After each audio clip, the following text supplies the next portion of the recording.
السلام عليكم خوتي خواتاتي، كي دايرين؟ لاباس عليكم؟ نتمنى تكونوا بخير وعلى خير وفي صحه جيده ان شاء الله. عواشركم بروكا. هذا النهار هذا جبت لكم الغريبه بالنخاله معلكه. البنات ما تسولوش على التعليكه والترطوبيه، البنات رطبه ومعلكه جات غزاله. تابعوا الفيديو باش نوريكم الطريقه باش ما تسيحش لكم في الفران وما غاديش تجيكم نهائيا قاصحه. غير تابعوا البنات الفيديو. هانتوما كتشوفوا التعليكه ديالها من الداخل كتولي بحال الشكل ديال المكرون، واعره بزاف البنات.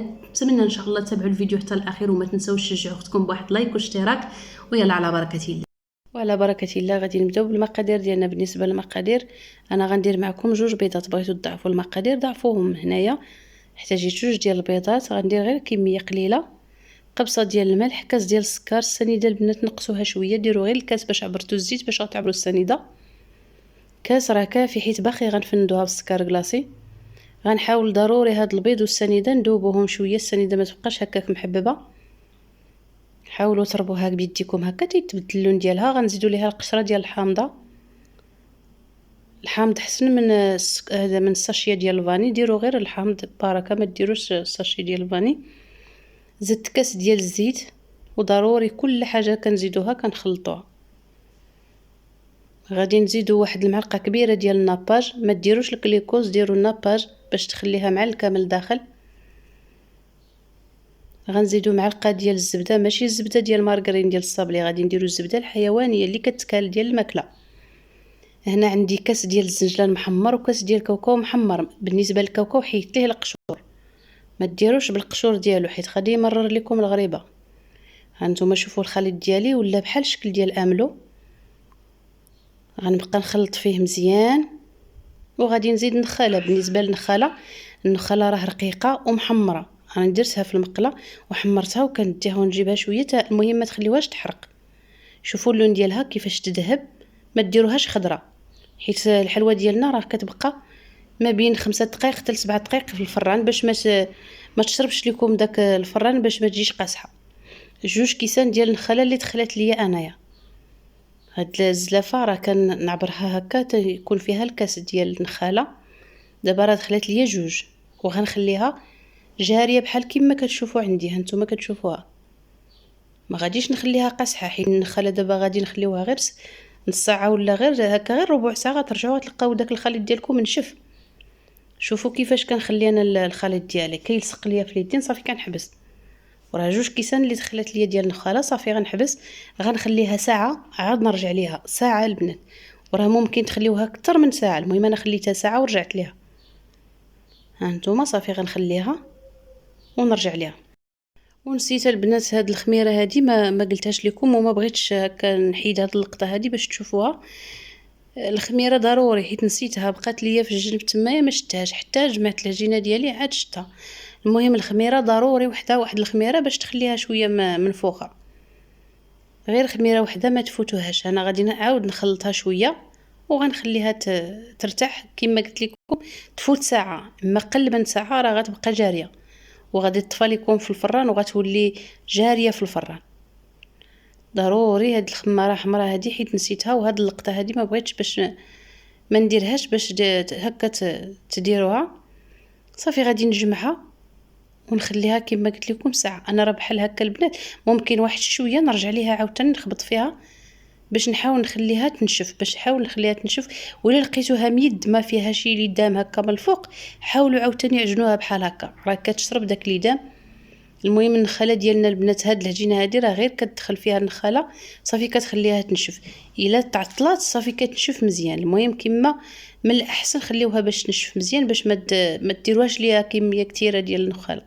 الا درتو الكميه كثيره ديال النخاله راه ملي كتديروها في الفران كتجي قاصحه. انا راه باقا دابا جاريه ولكن غنخليها غير باش ما طفيتش ليا في الفران.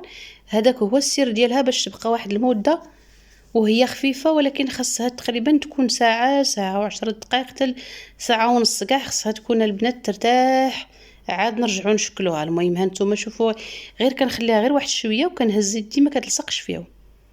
يلا نخليها ساعه ونرجع معكم ان شاء الله.